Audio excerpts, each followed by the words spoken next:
Now, the next is about the Sharira Sthana, and the first chapter is Athada Sarvabhhotachintashareera Vyakhyasyaamaha Yathovata Bhagavan Dhanvantarihi.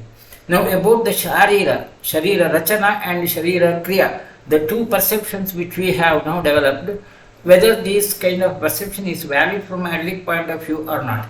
That's one of the fundamental questions. What is expected in the Sharira Sthana? That's the other question. See, generally there is a perspective like the Sharira Sthana is related to the anatomy. But from Ayurvedic point of view, the anatomy and physiology, Sharira Rachana and Sharira Kriya, these are not really two different topics. And the relationship between the structure and function is described in Ayurveda in such an integrated fashion, like there will be, but practically it cannot be differentiated as such. Whereas in the contemporary medical science, the anatomy and physiology were separated at one stage, but now there is the latest of the perception in the contemporary science also, like there is a need to integrate these two subjects, and now there is a new part coming up as the functional anatomy. The teaching of anatomy in the medical colleges has been changed, now being changed from the older method of depending upon the dissection and the structures more than really the functions, where now it's changing over to a level where the function and structure being studied in an integrated fashion. That kind of an approach is being started, whereas Ayurveda since 5000 years, the whole perspective of teaching or studying the body would be studying the function and the structure in an integrated fashion. Now that's our highlight, but unfortunately we are trying to copy the Western mode of medical education, and we are following the same method, which we, of course, we cannot just escape from that because there is a rule, but at least we should be aware of these issues as such. Now, structure and function from the contemporary science point of view, which is more important, whether structure is more important or function is more important, one of the debate point, or whether structure is the primary issue or function is a primary issue. From, if you look at the whole evolution of the biology, in a unicellular organism, even a unicellular organism would have all the normal proper functions of the life, the proper important functions of the life, the signs of life are mainly the consumption of food, excretion, and food is getting consumed, there is a digestion process, and then the metabolic products to be excreted, then there is a need of locomotion, and then of course of regeneration. These are considered to be the primary 5 basic functions of the life. Even a unicellular organism would have the same functions. There are structures which would be able to respond to the external stimuli like the cilia, and then it can move about by the pseudopodia, and then it can consume the food through the vacuoles that which are also called as the oral foramen, and then the whole process of digestion occurs within the cell, and then there is an excretion. Of course, it also gets divided by mitosis or meiosis. That's how we know that. Now, as the structure evolved from one cell to the multicellular organism gradually, to have a better function, the structures were modified. So, the functions, basically the function of the life remains the same. There is a gradual modification of the structures to facilitate a better function as such. So in a unicellular organism which is like a euglena, which is a evolved unicellular organism from amoeba to paramecium and then to the euglena, you have a cilia, flagellum, which is more helpful in locomotion as well as the consumption of the food. The nucleus also becomes well developed, and the structures which are helpful for the digestion, they also are well developed there. In a multicellular organism, like a human body, of course, in gradual evolution, you have many more animals coming through. In a human body, you have more specialized cells for each of these functions. The gastroesophageal, these nerve cells which help in responding to the external stimuli, muscle cells which help in the locomotion, and the gastrointestinal tract epithelial cells which help in digestion and absorption. and then the reproductive system, or rather we have now the systems followed, like the respiratory system, digestive system, and so on, locomotory system, and so on, to do the same functions. So functions remain the same. The structures have been altered, structures have been developed to facilitate the function, to achieve the function in a better manner.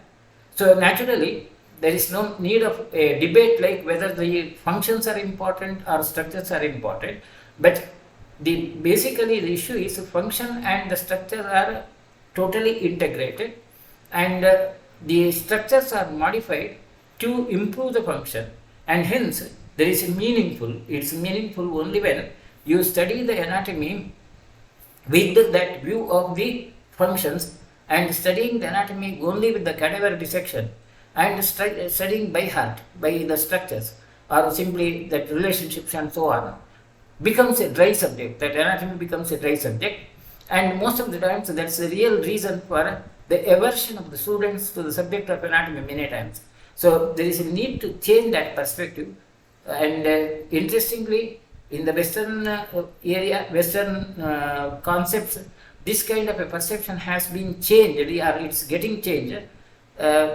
Though from my Ayurvedic point of view, though we have that basic treasure of that kind of a knowledge, still we are trying to copy the Western science. So there is a high time, like now the policy makers, at least now, have to think of these issues and modify the approach to the subject as such. Of course, I am not raising a controversy. My purpose of referring to this issue is not to raise a controversy, but to put the matter in a proper perspective. So from that point of view, when it starts with the Sharira, so the Sharira starts with the study of how the body is generated, what makes the life as a functional, or how the life is evolved in the tissue, in the universe. So it's not only the study of your body, a human body. Sharira involves the study of the whole environment and the relationship between the human body with the environment. Now, to make out this relevance of these concepts which we are going to now study, you need to know about the theory of evolution. The theory of evolution says like the cellular organisms, they have developed their structures based upon the need as such. Like as I referred to earlier, a unicellular organism, it has developed into a multicellular organism, and then the multicellular organism, there would be systems developed, like a separate system for digestion, separate system for locomotion, separate system for receiving the sensation, so on.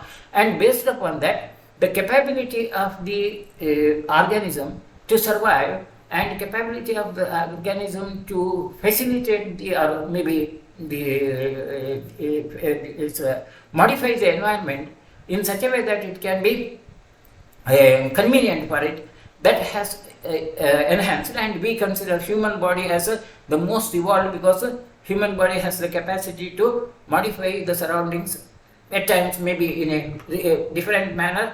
I would say like it's to destroy the surroundings also, maybe. So maybe challenge the surroundings, challenge the nature.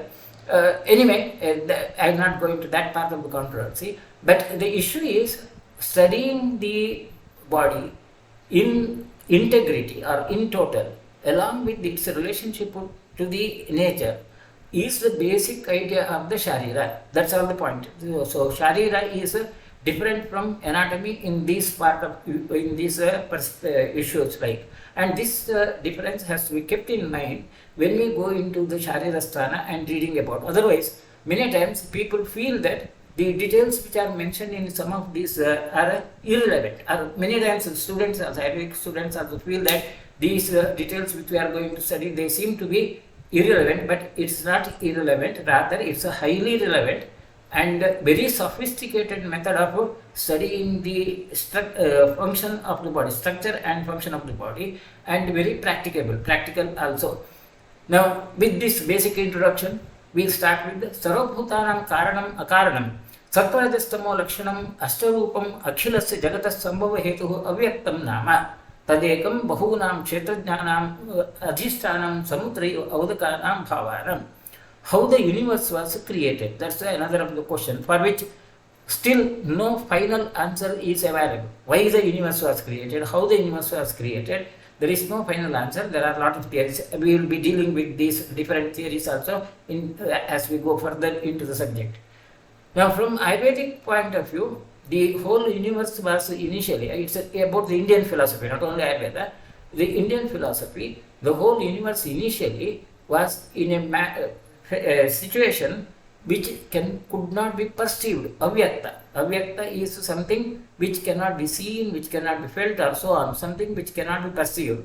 And then gradually it got converted into a vyakta form, and there is a continuous exchange between the vyakta and the avyakta. Vyakta is or rather, so there is some force which converts this vyakta and the avyakta, from the avyakta to the vyakta. See, avyakta is something which is imperceptible, cannot be perceived with your sensory organs, something like the energy, and something, the later it gets converted into a structure which can be perceived, which can be felt, and that's what we call as a mass. So there is the whole universe is of two entities, the energy and the mass, Prakriti and the Purusha. So Purusha and the Prakriti. Purusha is energy, Prakriti is the mass. Now these are again evolved. As they evolve, they will have that 8 rupas. We will come to that, which are those 8 rupas as we go further. Now those 8 rupas are Pratibhavena Avyaktam Mahan Ahankara Panchatanmatriyani iti Ashtav Rupani. Mahan Prakriti, Mahan, Ahankara, Panchatanmatrani. Now what do you mean by this Mahan? What do you mean by Ahankara? And those Tanmatras, I'll come to that part next when we go further. Now, then who made it? That's the issue. Now there is a force, according to Indian philosophy, who believe in it. There is a force which you may call God, which you may call something like superpower and so on, which controls this. And this controlling mechanism is given as an example of Shila Putrakanyayena Rupatvam Rupitvam Ja Avyaktasya.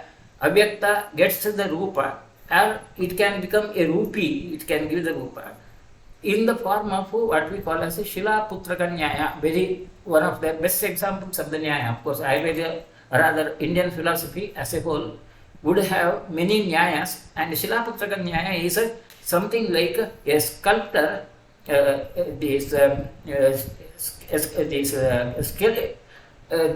sculpting a idol from a stone. From the stone, a sculptor would be modifying, or it's changing into a shape as such. A shapeless stone is converted into a shape by a sculptor, and the sculptor is the creator, but he is not what we call as a father and mother relationship. See, when we say creation, what we generally perceive, when we say creation, we perceive that creation as where there is a physical component added on, like a father and mother, where there is a component of the father and mother, and then it results in a procreation, the child. Whereas in a Shiraputra there is no such physical contribution, but it's a creation. It's a procreation by a person, where a shapeless organ is converted into a shape. So a stone, which is a shapeless one, is converted into a defined shape, and similarly the whole universe is created by a force. Now you may call it as whatever the name, it's not important, like whether you call it as God or something else, that's not the point. There is a force, a nature, rather you may call it as blind as nature.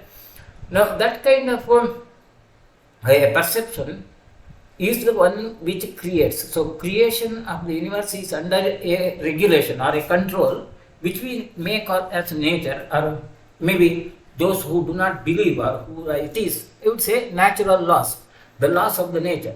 Now laws of the nature, of course, those it is who do not believe, then naturally the question comes in, whenever there is a law, there has to be someone who has to create the law, who has to regulate the law. Whenever there is a law, there has to be an implementing authority, and there should be an authority which sees that the laws are maintained properly. So who is that? For this, atheists don't have an answer, and believers who say that there is a God or so on. So we will not go into that level of the controversy, but there is some force. Now, how to identify that force. Now, one of the best description for this, as I find, is a Kenopanishad. In the Kenopanishad, Naham manye suveda iti, no veda iti vedacha. Yo nastad veda tad veda, no veda iti vedacha. I think not that I know it well. In this Kenopanishad, the answer given by the Rishi, Acharya, to the student about the perception of what is that, the force which regulates. A wonderful answer. I think not that I know it well, and yet I know that it is not unknown to me. And he of us who knows it knows that it is not unknown to him. So I think it's one of the best way of explaining the universe or nature as such, the whole procreator of the universe, where you cannot define the shape, define the qualities as such. Now, tasmad abhyaktat mahan utpadyate talingeva. Now, there is a gradual process of formation from one to the other, and according to the evolution theory based upon our Indian philosophy, the avyakta, when it forms, it becomes initially a situation where it's not directly visible, but one situation where it can be seen to be shaped. The qualities are attributed. See, in the initial pre-energy, there are no qualities, it's only the energy, which we also, in the Western sense, we use the word ether. It's energy only, which is free and which cannot be really having any other qualities. So initially it attains certain qualities, and that quality is Mahan Tattva. And from the Mahan, Tallingatya, Mahat Tattalakshana eva Ahankara Utpadyate. Then the next level of condensation, it results in a situation where it can be perceived, it can be felt. Maybe some component of an atom, something like an electron or a proton or a neutron and so on. And this is what we call as Ahankara. The word Ahankara in the literary term is named as ego. But basically the meaning of Ahankara is where there is an identity. You can give an identity. Till that level of Mahan Tattva, you cannot give an identity. So there is during the evolution, there is one stage where there would be given a primary identity. Now, I may give an example like a proton, neutron and so on, whatever it is. Now, I am not saying only that proton, neutron, anything of that. Maybe a component of a structure which is going to form into a established entity in the universe. And Satrividaha Vaikarikaha Taijaso Bhutadiriti. That is three categories. One is Taijasa, where there is a physical activity, continuous physical activity. And then the other is neutral, where there is only the mass as such. And the third is which gives a mass and it's more positive, it gives a structure. Now, you look at the components of the atom as we used to study earlier. Now, of course, atom would have more qualities, more components. But earlier, when we used to study, the basic components of an atom were the proton, neutron, electron. These are the three categories. The neutron is the mass, which gives only the mass, and there is no physical activity. That's exactly the tamasa. The gunas, qualities of the tamasa are the same. And the electrons, they are pure energy, which is continuously active and virtually very light, and there is no mass at all. And it's presented in a form of energy. That's exactly the features of Sattvika, Sattva as such. Then the proton, which is having a positive activity, which helps in maintenance of the integrity of the atom, that's the Rajasa. So exactly the same, Sattva, Rajas, Tamas is identified as the major three components of the atom, and that's how the atom is formed. So virtually there is no difference in what Indian philosophy says and the contemporary science says. Only the language is different. There is a need of a copyright issue. From an atom, tatra vaikarikada ahankarat ತೈಜಸ ಸಹಾಯಾತ್ ತಲ್ಲಕ್ಷಣಾನ್ಯೇವ ಏಕಾದಶ ಇಂದ್ರಿಯಾಣಿ ಉತ್ಪದ್ಯಂತೆ ತದ್ಯಥ ಶ್ರೋತ್ರ ತ್ವಕ್ ಚಕ್ಷುಃ ಜಿಹ್ವಾ ಘ್ರಾಣ ವಾಕ್ ಹಸ್ತ ಉಪಸ್ಥ ಪಾಯು ಪಾದ ಮನಾಂಸೀತಿ ತತ್ರ ಪೂರ್ವಾಣಿ ಪಂಚಬುದ್ಧೀಂದ್ರಿಯಾಣಿ ಇತರಾಣಿ ಪಂಚಕರ್ಮೇಂದ್ರಿಯಾಣಿ ಉಭಯಾತ್ಮಕಂ ಮನಃ भूतादेरपि तैजसहायात् तल्लक्षणमेव पञ्चतन्मात्राणि उत्पद्यन्ते शब्दतन्मात्रं स्पर्शतन्मात्रं रूपतन्मात्रं रसतन्मात्रं गन्धतन्मात्रम् इति तेषां विशेषाः शब्दस्पर्शरूपरसगन्धाः तेभ्यो भूतानि व्योम अनिल अनल जल ऊर्व्यः एवम् एषा तत्त्वचतुर्विंशतिः व्याख्याताः.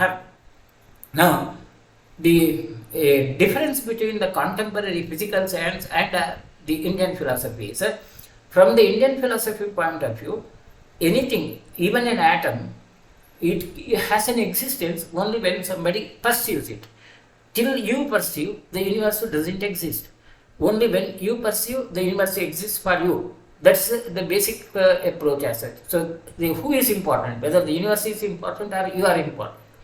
To perceive, to study and to discuss, you are important. You who perceives the universe are important. If you do not perceive, you do not have the existence of you do not feel the existence of the universe. And hence, the whole its creation now becomes perceptible by having some components which can respond to, which can oscillate to your sensory organs. And those sensory organs are, you can perceive the universe by the feeling of the sound produced, feeling of the light produced, or touch sensation, or it could be the taste sensation or the smell sensations by which you can feel the surroundings.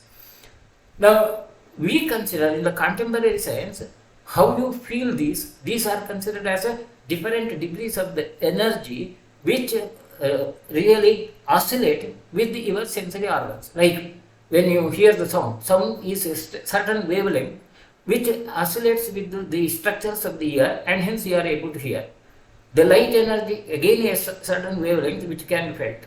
The rasa, taste is a chemical sense, taste and the smell are chemical senses as such. Sensory touch sensation is again electrical energy produced in the sensory nerve endings. When the nerve endings are stimulated, so energy is stimulated over that. So these are all the different degrees of the energy from our point of view, and that's exactly what is mentioned in the Samhitas as the Indriya formation.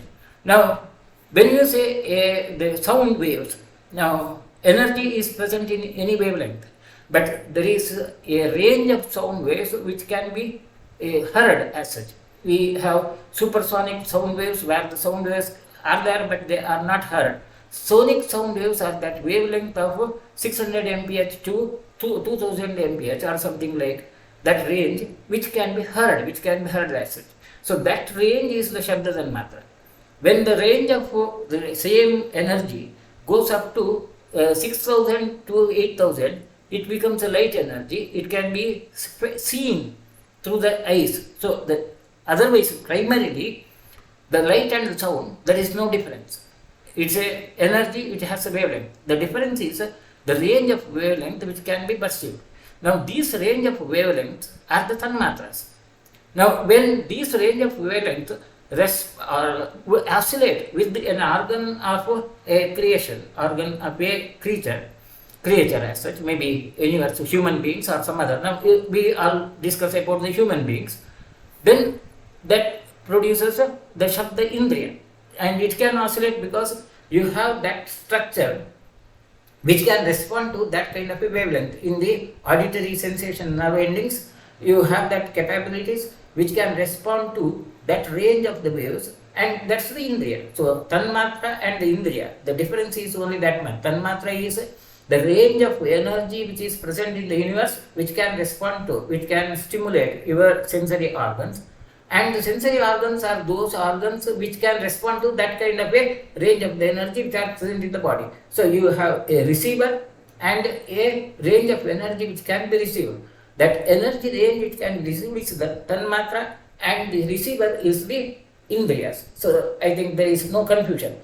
So evolution starts at that point, like from an avyakta, when it comes to a vecta, the vecta can be felt by your organs, and it can be felt because it has these ranges of different sorts of the energy which can respond to your sensory organs, and you can perceive because you have the sensory organs. If you do not have the sensory organs, you cannot perceive it.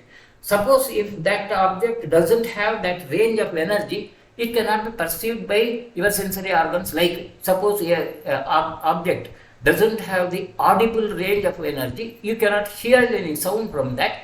Or if any object doesn't have that range of energy which can be perceived by light, like that which we call as a light range, it cannot be seen, and so on. So whether an object can be perceived or not is dependent upon the range of energy levels present in the molecule of that substance, and whether you can perceive that or not is also dependent on whether you have those sensory organs or not. Even if there is a sound produced, if you do not have a auditory sensory organ, you cannot perceive it. So the whole universe has been perceived in that method, and that's why it's considered as the tanmatras as such. Now further, because the whole number of molecules, number of atoms could be innumerable, formation of these forms could be innumerable. For the sake of convenience, they are grouped into 5 groups, and those 5 groups are Mahabhutas as such. Now, from the current science point of view, whether this kind of a theory is valid or not, it's exactly the same. The only thing is, in the current science, the method of description is something different. You approach the topic from a different direction.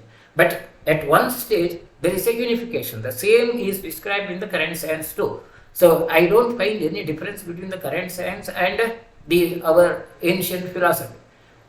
Now, about that Vyakta and Avyakta, the relationship between the Vyakta and Avyakta, the most popular and rather one of the major breakthrough theories in the physics is Einstein's theory of relativity. That theory of relativity itself, the word relativity itself, suggests about the relationship between the mass and the energy. And very popularly we know that there is a formula called E is equal to mc square. Now what is that? E is the Purusha, the energy, and the Prakriti is the mass, and the creation, the whole energy, whatever that creation, I said like creation which cannot perceive, which the Kena Upanishad says like I don't know, I know, but I know that there is something exists, but I don't know. That kind of a perception is the what we call as a creation. That's your C square. Now the only difference is now you have more objective description. Energy can be measured. Energy, you have some units mentioned about the energy. Mass also you have some units, and then for the C there is a definition, and very important is the C is considered to be the speed of light as a constant. Now whether this and Einstein's theory, we give a lot of credit to Einstein about suggesting about a situation where a energy and the mass can be interrelated, and this has resulted in evolution of many technologies, including that atomic energy and so on. Now the same is mentioned in Bhagavad Gita very clearly. Of course, it's a basic philosophy of every philosophy. In Bhagavad Gita, the same is mentioned like Purusha Pralaye Chestehi Punar Bhavehi Vidyate Avyaktat Vyaktatam Yakti Vyaktat Avyaktatam Punaha. There is a continuous exchange from a invisible form to the visible form, or energy is converted into mass and mass is converted into energy continuously, and that is the process which goes on in the universe. That's exactly the same. And of course, you might have heard about a controversy like whether Einstein has referred to the Bhagavad Gita or not. Initially, there was, or rather, many people say that Einstein had come to India and had studied Indian philosophy, and based upon that, the theory of that relativity has been established. And it's often said that Einstein has quoted this Bhagavad Gita and so on, but there are people who deny that, so we will not go into that part of the controversy.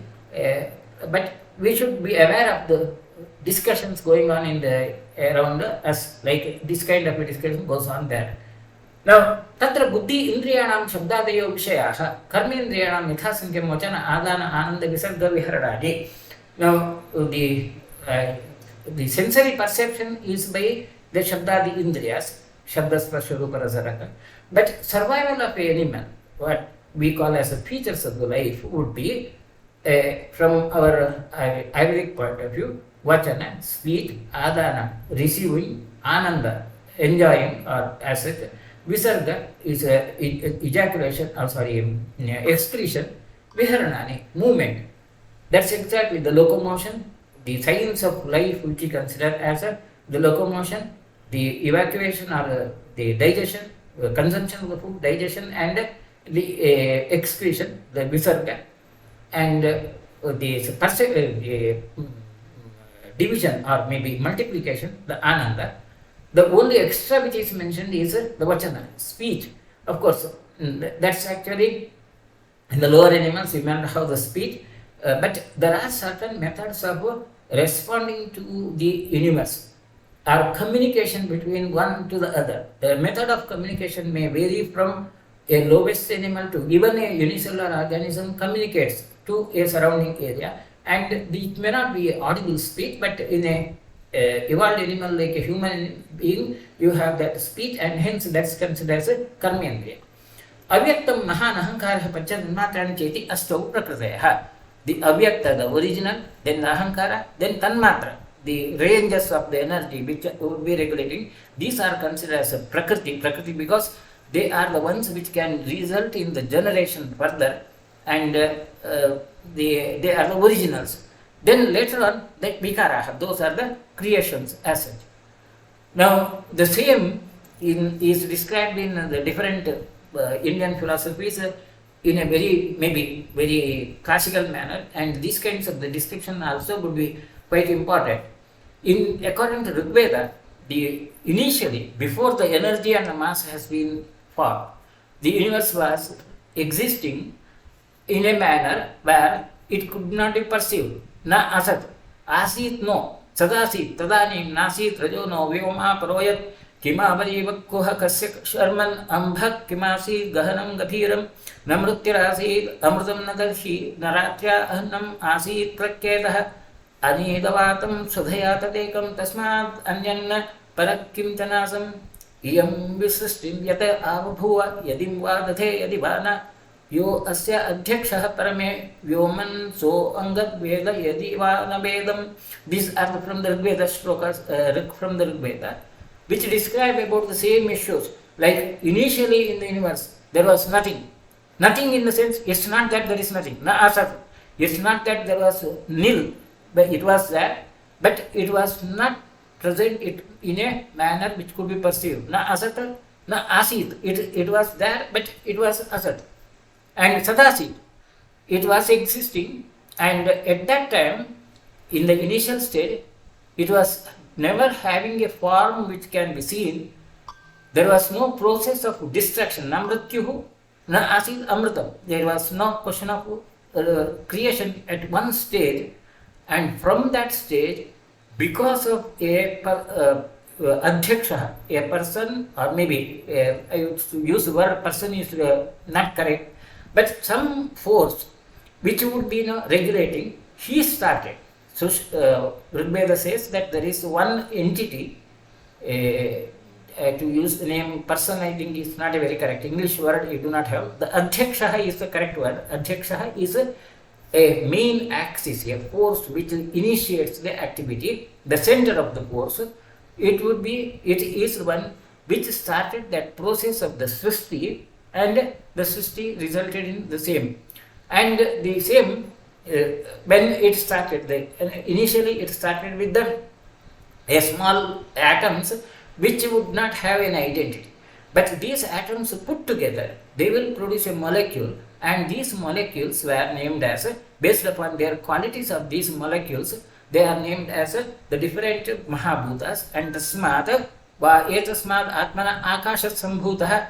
आकाशात् वायुः वायोः अग्निः अग्नेः आपः अद्य पृथिवी पृथिव्या ओषधयः ओषधीभ्यो अन्नम् अन्नात् पुरुषः स एव पुरुषः एष पुरुषो अन्नरसमयः तस्य इदमेव शरीरः अयं दक्षिणपक्षः अयम् उत्तरपक्षः अयमात्मा. In the Taittiriya Upanishad, that how the body is formed is described in a very excellent manner. The condensation of these atoms would result in a Mahabhuta, and initially it's a lighter object like Akasha, and then from Akasha, Vayu, Agni, evolution, and from that it results in a surroundings, your universe where you have the exactly similar entities, Akasha in the universe, Vayu in the universe, Agni in the universe, the same similar molecules. Now, we in the contemporary science, when we discuss about the organic molecules, primarily the basic organic molecules are considered carbon, hydrogen, oxygen. Of course, the other molecules are there. I am trying to make it as simple as possible. The body would have the carbon, hydrogen, oxygen molecules. Glucose, which is the basic energy for the nourishment, has carbon, hydrogen, oxygen as the molecules. From where that carbon, hydrogen, oxygen molecules come into the glucose? It's in the universe. The carbon, hydrogen, oxygen molecules in the surroundings, in your universe, they are converted into a form which can be perceived or which can be consumed in the form of sugar cane and sugar. So, Prithvi from Prithivyaha Oshadaya. The Oshadhis are, it's not only the medicine, whatever that you have to consume, that is converted. The molecules which are present in the universe, they are converted into a form which can be consumed. Oshadibhyo annam, from that you will be consuming that substance. Your glucose is consumed as it, and that consumption of the glucose makes you survive. Annat purushaha, your survival is based upon that. Sayeva yesha purusho anna rasamayaha. So, we consider the human being, the existence of a human being as dependent upon anna and the rasa. And that's why you have to depend upon your universe, the surroundings, the nature and the universe. It's the same, virtually the same organic chemistry which is mentioned in these Upanishad Vakyas. Then from there you have the different organs, as Sidameva Shiraha, I am Dakshana Paksha, I am Atma, the life itself is the same. Now again in Charaka, the same is described in a very, in Sankhya Karika, the same is described. The philosophy are based upon Sankhya philosophy. Mula Prakriti, Havikriti, Mahadadya, Prakriti, Sapta, Shodaksha, Svikara, Prakriti, Vikriti, Purusha. The same is described in Sankhya. The difference between the Nyaya philosophy and Sankhya philosophy comes in only at that level, where in Nyaya philosophy, that Tanmatra level is missed. It's like the atoms result in Purusha and Prakriti, they result in the molecules, Anus, and from the Anu you will have Mahabhutas. That's all. What is meant in Nyaya, that's all the basic difference. Not much of a huge difference there.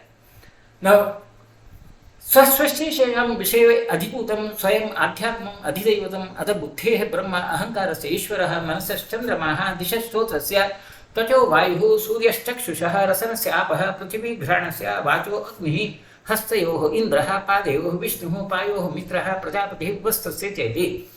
Now for each of these organs to develop, it has to have a model. For each of the system, your system to develop, you need to have a model.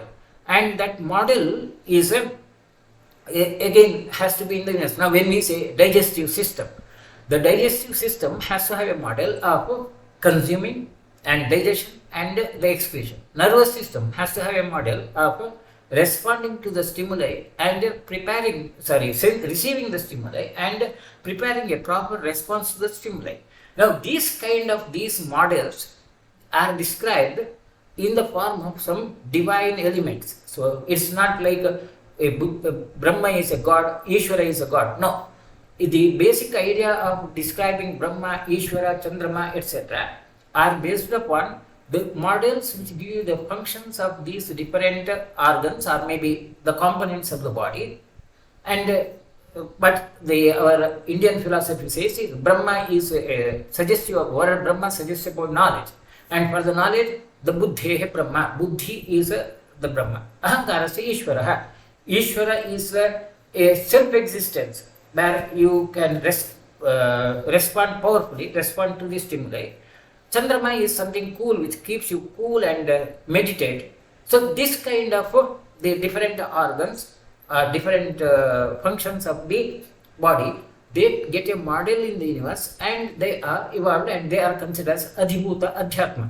They are, so it's not that something like a god is present in the body. It's not represented. Now many times artists would draw the picture of some gods in the human body. I don't attribute to that kind of a perception. It's about really suggesting about the different models of the functions from the universe, and that functions would be produced in the body, and they are the issues which keep the body functioning.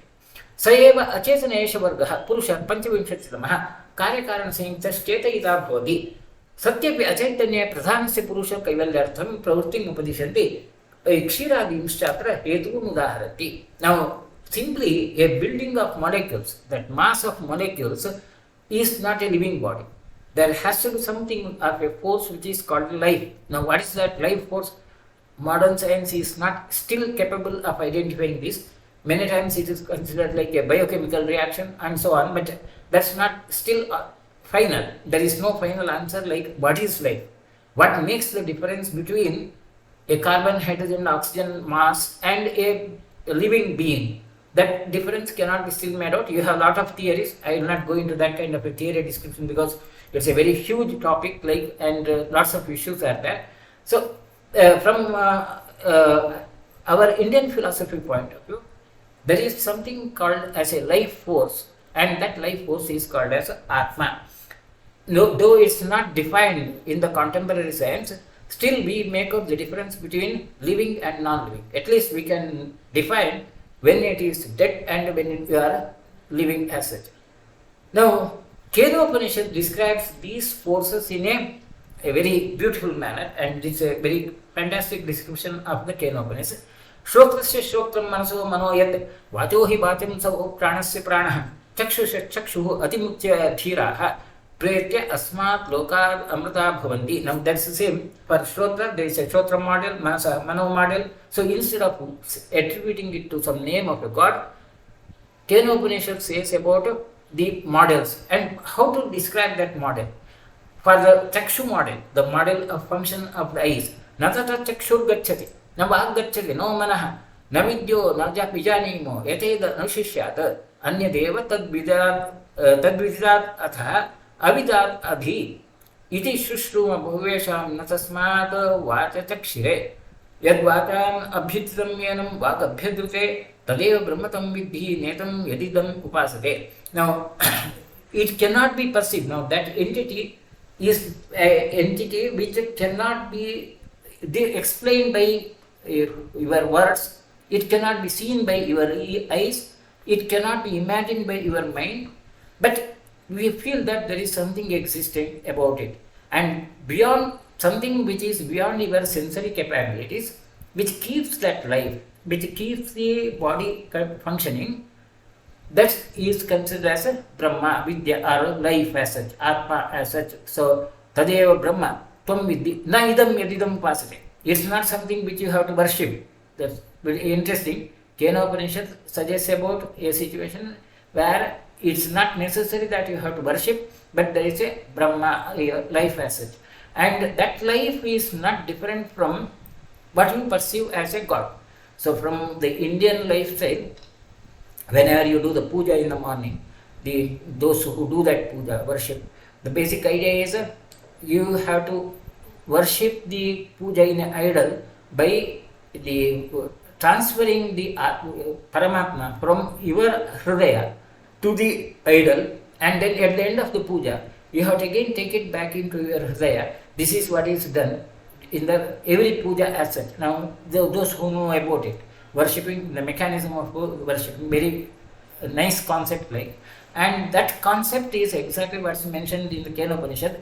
That kind of a worshipping is not an essential feature. You may worship or you may not, but that kind of an energy exists in the body. Yan manasa namanute, yena ahum manomata, tadeva brahma tadvidhi na yadidam upasati. Yat chakshusha na pashyati, yena chakshumshi pashyati. So something which cannot be received by the eyes, but because of that you can see. Something which cannot be understood by your manas, but because of that your manas is functioning. Or yat shrotrena na shrunoti yena shrotam yadam shrutam tadeva brahma tadvidhi. Something which cannot be heard by your ears, but which makes your ears to hear. That is the life, that is the prana. And it's not necessary that edidam nedam edidam vasave. It need not be worshipped. This is what Kena Upanishad says. Now anyway, that's we will not waste much time now. That Prakriti and Purusha, that initial energy and mass, they are indestructible and they are not produced by anything. They are existing and they exist infinitely. There is no question of destruction of that. And that's why their differences are described. The mass, difference between the mass and the energy is described by Sushruta. Ata Gurtam Prakriti Purushayoho Sadharmya Vaidharmya Vyakhyasya Tadyata Ubhavapi Anadi, Ubhavapi Anandau, Ubhavapi Alingau, Ubhavapi Nityau, Ubhavapi Anaparau. They cannot be separated. They are not produced. They are there for infinitely, and they do not have any other attributable characters than what is that. And Ubhavapi Nitya, they are persisting throughout, and they cannot be separated. Energy and mass cannot be completely separated. Ubhavacha Sarvabhhotaviti, they are present everywhere. Ekatu Prakriti Achetana. The only difference is Prakriti Achetana, Triguna, Bijadharmini, Prasavadharmini, Amadhyastadharmini Cheti. The Prakriti is a mass, and because mass would not have that activity, but it has the basic three gunas, like as I said, atom, these Sattva Rajas Tama, or maybe something like a proton, neutron, electron. I am not saying exactly same, but something like that. And Bijadharmini, it has a property of evolving into or developing into another form, changing its form, or it can generate another Prasavadharmini. Bijadharmini is it can grow, it can form a mass, and Prasavadharmini it can multiply and it can produce one more, or Amadhyastadharmini. It can stay stable as such. Then Bahavastu Purushaha Chetanavanto Agunaha Abhijadharmanaha Prasavadharmana Madhyastadharmanasjeti. The energy is now again there is a bit of difference of opinion. From Sankhya point of view, Sushruta follows the Sankhya point of view. The Chetanas are Bahava, innumerable. There are innumerable levels of the energy, and they are the ones which give the activity, and they do not generate by themselves, they do not multiply by themselves, and they are continuously active.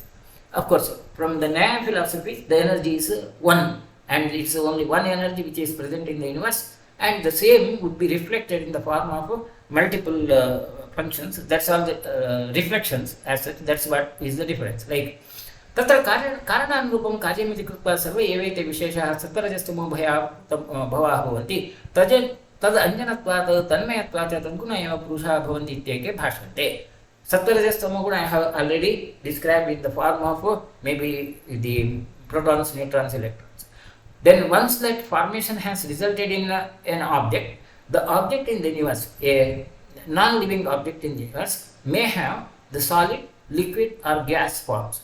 Solid, the tamoguna; gas forms, the rajoguna; liquid is rajasa guna, gas is the sattvika guna, and liquids the rajasa guna. That kind of a formation interchangeable can occur.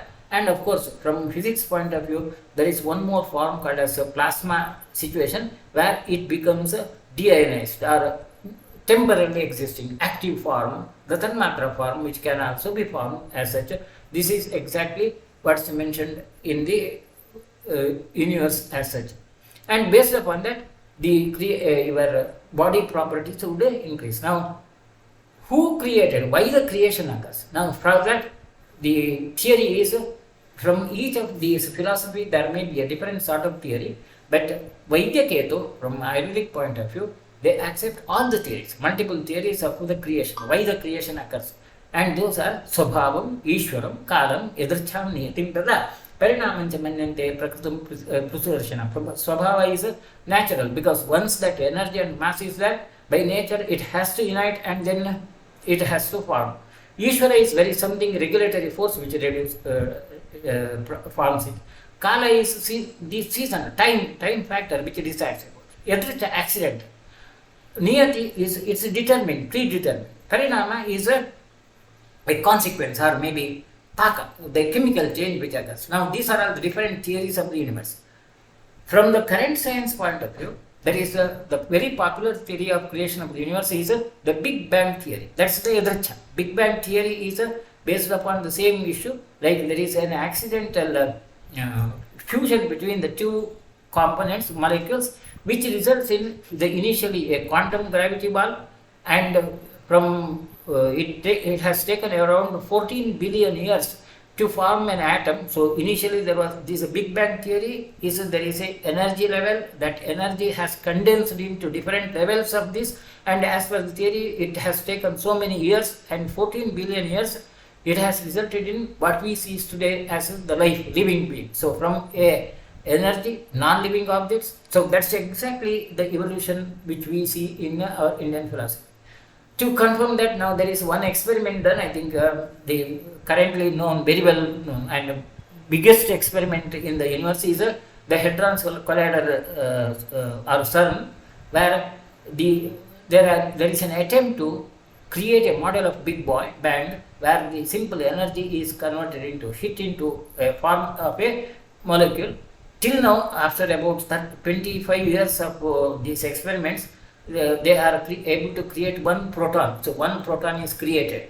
To that level, this has occurred. Now, those who are interested in, you can read about that CERN experiment and so on. I will not go in much of that. Now, in addition to this, there are the other theories which are accepted in the current physics, and they are the steady state model, bouncing cosmological model, plasma or electric universe theory, and the black hole origin theory, simulation theory. These are the exactly Swabhava, Ishvara, Kala, Yadrcha, Niyati. These are the same words, different language is different, but they are the same. But I will not waste much time on comparing these as such, because we have to cover this portion. Maybe on some other day we can have that comparison discussion later on. तन्मनेव भूतानि तद्गुणान्येव चादिशेत् तैश्च तल्लक्षणकृत्स्नो भूतग्रामः विजायत तस्य उपयोगो अभीतः चिकित्सां प्रति सर्वदा भूतोभ्यो हि परं तस्मात् नास्ति चिन्ता चिकित्सते यतो अभीतं तत्सम्भवद्रव्यसमूहो भूतादि उक्तः तत्सम्भवद्रव्यसमूहो भूतादि. Bhuta is a group of molecules which have a similar property, and these are considered as a Bhuta. Now this again is what we see is in the Mendeleev table. The Mendeleev periodic table, you have exactly 5 columns. The first column is having the very light substances and very active substances like hydrogen, whereas the number 2 is in the 5th column. See, that's the first molecule having hydrogen is in the first column, and the second molecule is the helium is in the 5th column. In the first row, all these columns are blank. Have you ever thought of this? Why so? It's exactly the same. The 5th column is inert substances, Jada, the Parthiva qualities. The first column is Akashiya Mahabhuta. In the other 4 columns and of course there are sub-columns, and these sub-columns have the same property as that of the Mahabhutas. So I think I will not, again, time factor, I will not go into that part. Maybe on some other day we can compare that Mahabhutas into Mendeleev table. भवति चात्र इन्द्रियेण इन्द्रियार्थं हि स्वं स्वं गृह्णाति मानवः नियतं तुल्यनित्वात् न अन्येन अन्यमिति स्थितिः. The indriya are receiving the sensory organs because of the similarity in the range of energy. That's exactly the same theory which is known now.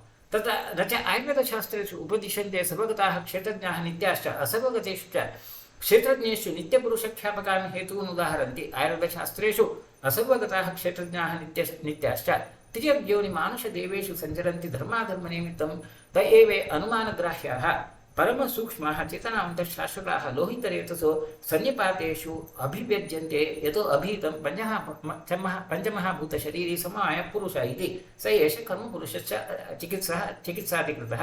Now all that universal theory doesn't become very relevant in the context of Ayurveda, where you have to treat the diseases, and hence in Ayurveda whenever we say Purusha, it's limited to Panchamahabhuta Shariri, the human body, where you have the Mahabhutas and the Atma as our target, and the other issues, of course, they are there, but they are not given the equal importance because that's an area of philosophy. There's a difference between the philosophical approach and the medical approach.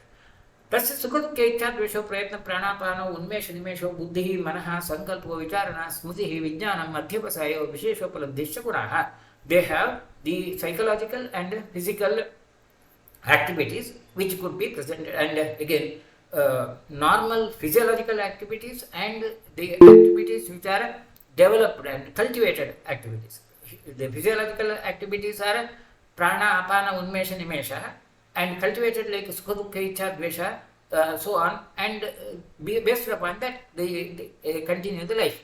Now, again, the properties of these can be again categorized into sattvika, rajasika, tamasika. The personalities of the human beings are categorized. It's not the caste. Now, people will say that the caste, varna, dharma, and so on. Now, and that basic origin of the varna and dharma is based upon these basic qualities like sattvika, rajasika, and tamasika. Sattvikas anushamsam, samibhaga ruchita, titiksha, satyam, dharma, astikyam, jnanam, buddhi, meda, smriti, dhruti, anabhishangascha.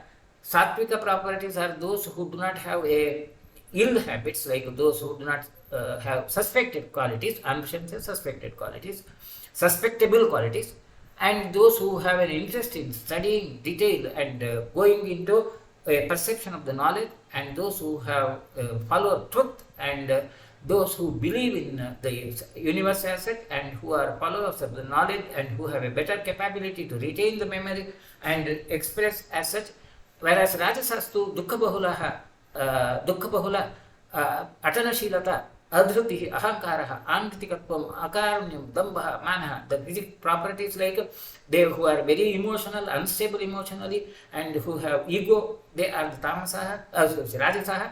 Tamasastu vishadityam, nastikyam, adharmashilata, buddhehe, nirodha. Those who are not really interested in knowledge, those who sleep more, and they always would be hurting others, they are called as tamasa.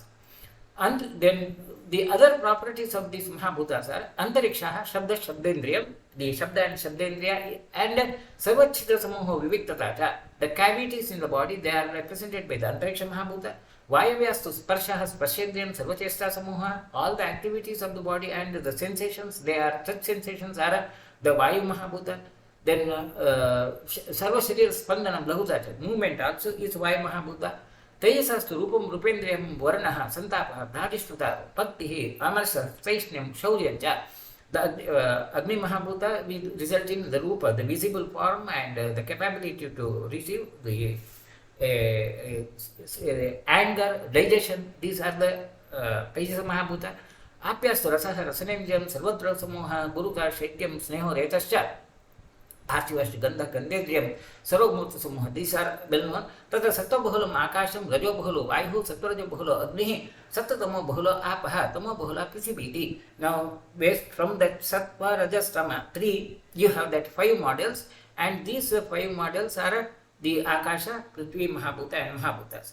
Then from these you will have the 3 doshas. Anyonya anupravishtani sarvani etani vedisheta swesya dravyet sarvesham vyaktam lakshanam vichare. It's not that you will have only Prithvi Mahabhuta, only Akasha Mahabhuta. In every perceptible organ, object, you will have some components of this, and based upon the priority, you may, or major component, we may call it as a Arkashiya, Parthiva, and so on.